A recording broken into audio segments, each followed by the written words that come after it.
Good morning.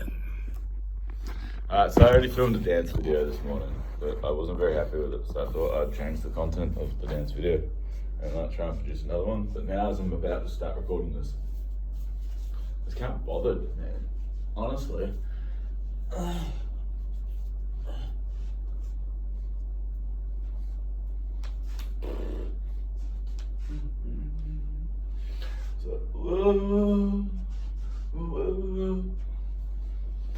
And I start trying to spit some rhymes about the words in my mind and everything. That'd be right if only I could find a way to set these feelings alive instead of all this dead I hide inside. No, I can no longer deny everything that is right. So I'll set to the sky. Oh look, I got a pimple. Oh gross. It's just a pimple. What you do?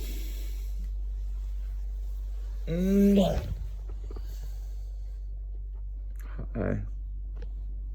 Yes, I go down the homeless shelter thing again, and they're fucking with me hard. I was just like, you're just fucking with me hard, man, because basically, oh, dude, it's because I remember how I was fighting with the Italian Mafia, and the Italian Mafia, friends of the Hells Angels, as we know, and then I was like, man, I've been partying with members from this fucking organisation and fucking Hells Angels before, and a whole heap of them date fucking members of the Hells Angels. I was like, you're like, really? And I go, yeah, dude, I got fucking video footage of it and photos of me fucking hanging out with these dudes. So I was like, really? I was like, yep. So I was like, guys, and they're like, you stole lots of money. I was like, dude, I didn't steal no money. I turn over $1 million a year for the state government. Over $1 million a year for our state government. And yes, I do. I turn over $1 million a year for our state government, man. Even just on one project. So in the last 5 years, I've turned over $1 million. I've actually saved or made our state government at least $5 million, at least $1 million a year, minimum. Closer to 2 or 3. I can explain it to you, but long story short, I wrote up a business proposition that got taken on board. This is just a one scheme that makes $1 million a year.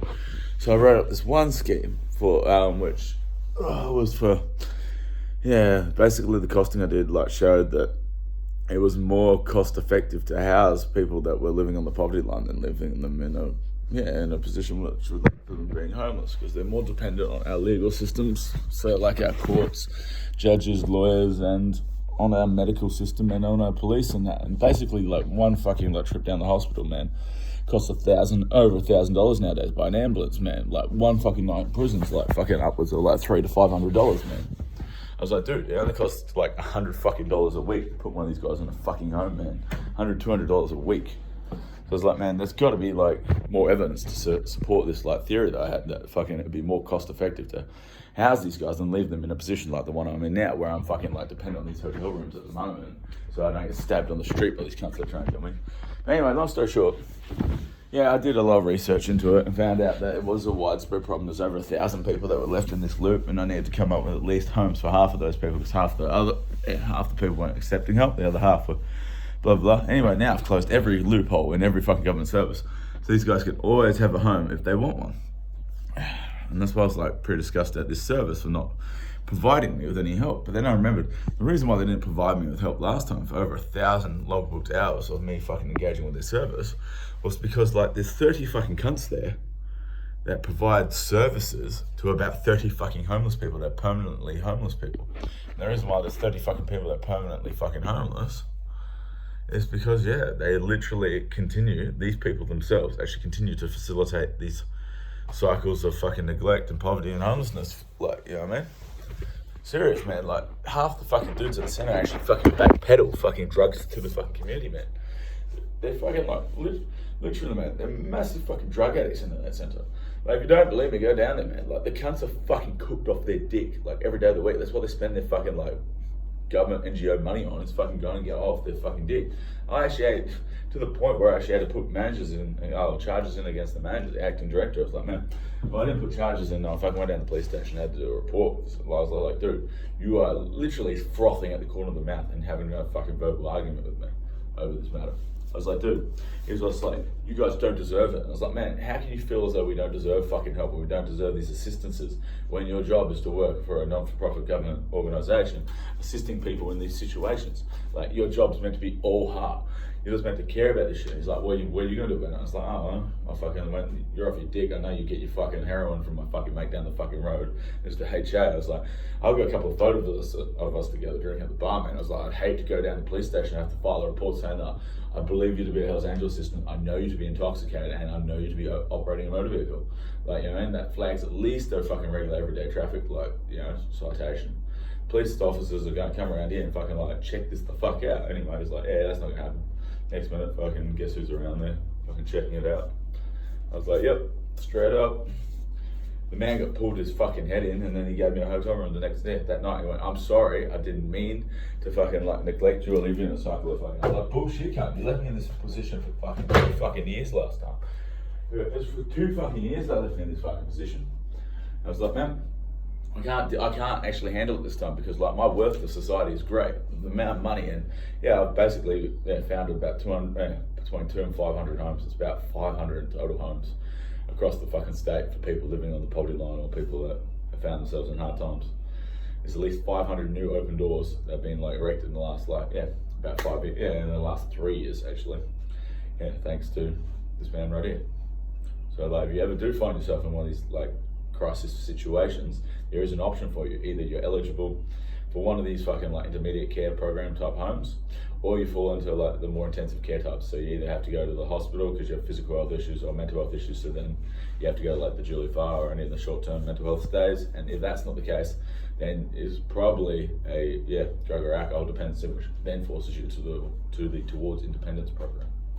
So like, you're either like, there's no need to leave anyone on the streets at any level, because you're either suffering from a problem and then turned into one of the appropriate programs, and then if you're not able to get into the program that day, there's like at least 5 fucking like government agencies that can give you like upwards of a month. But like initially short-term stay, they'll pay for a fortnight worth of short-term stay in a hotel, motel, or otherwise backpackers, to get you through to that period of stay in the appropriate facility, like in the appropriate facility that houses like and holds the appropriate care program for you and your fucking situation. The whole point is, do you meet the criteria for that or not? And if you don't meet the criteria for that, it's because you either got money to go get yourself a property, or any of the other things that like facilitate yourself having a property, or you're eligible for the housing estate bond and loan, and then they can slot you into any property anywhere in the state. See, the problem I've got is the housing estate aren't going to be fucking like anything, because my father used to work for housing estate, the same as his father before him worked for housing estate, doing all that fucking like, as I said, the inner city fucking housing trusts. They used to have the maintenance fucking contracts and all of those. And as I told you, my father used to be a hitman for like one of the clubs. And like, long story short, that club's run this state for I can't even tell you how many years. All the drugs on the streets in this fucking state from this fucking club, man. So what do you think happens? Like, we supply most of the government services. 70% of the adults in our society use an illicit substance. Alright, 70%, that's 3 and 4, use an illicit substance every day. That's statistically by the fucking drugs in the waterways. You know what I mean? They work that out.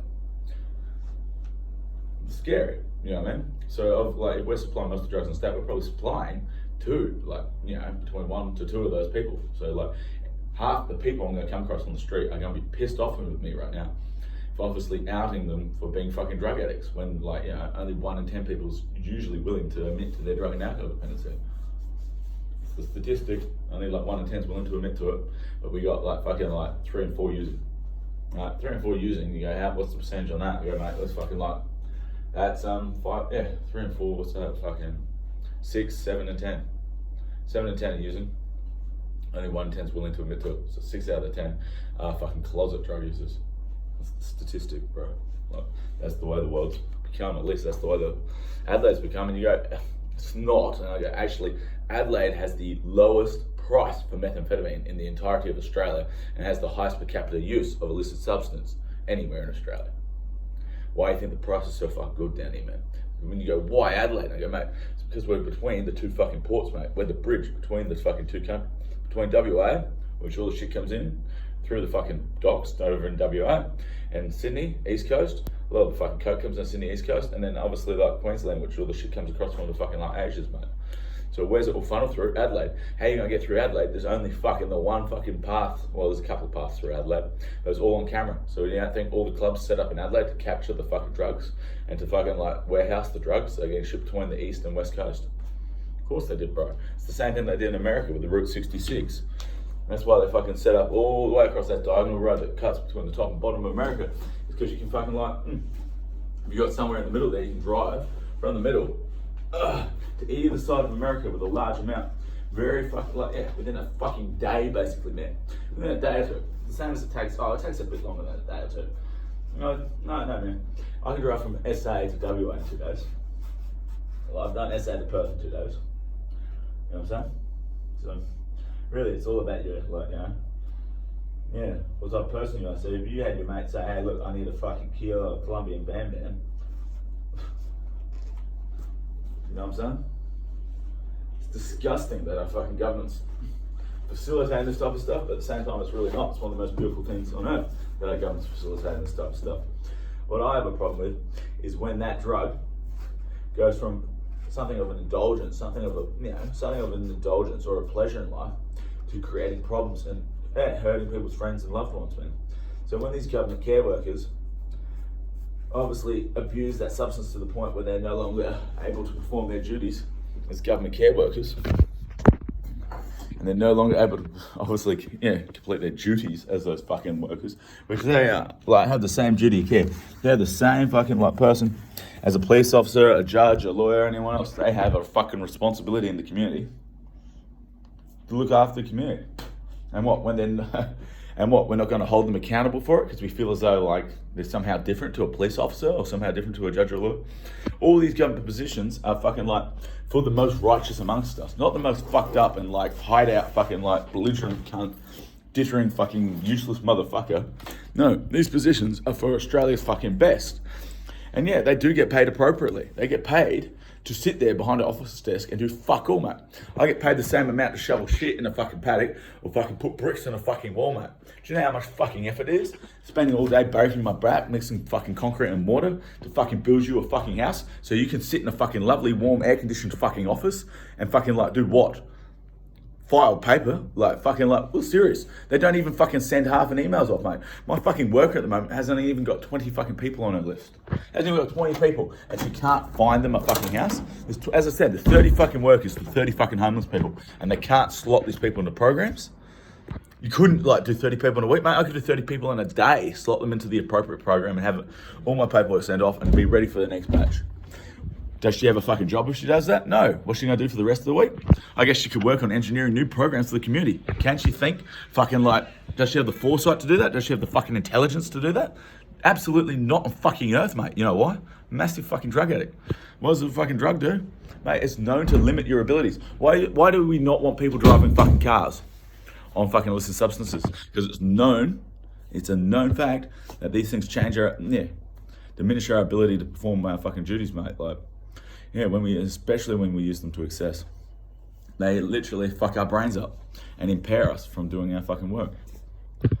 So if she's taking a substance that's impairing her to the point that she can't fucking get any of us into a fucking program, I feel as though she has then fallen victim to a drug addiction because she has sought to do this with her life, so then it's that defamation to her way of life. She then needs to go get drug and alcohol rehabilitation or drug and alcohol. Anyway, I'm looking like a pretty bitch. I gotta go, guys. I gotta go down to some fucking like little dealio and fucking check some shit out. Got too many people fucking after me for too many things. Peace and love.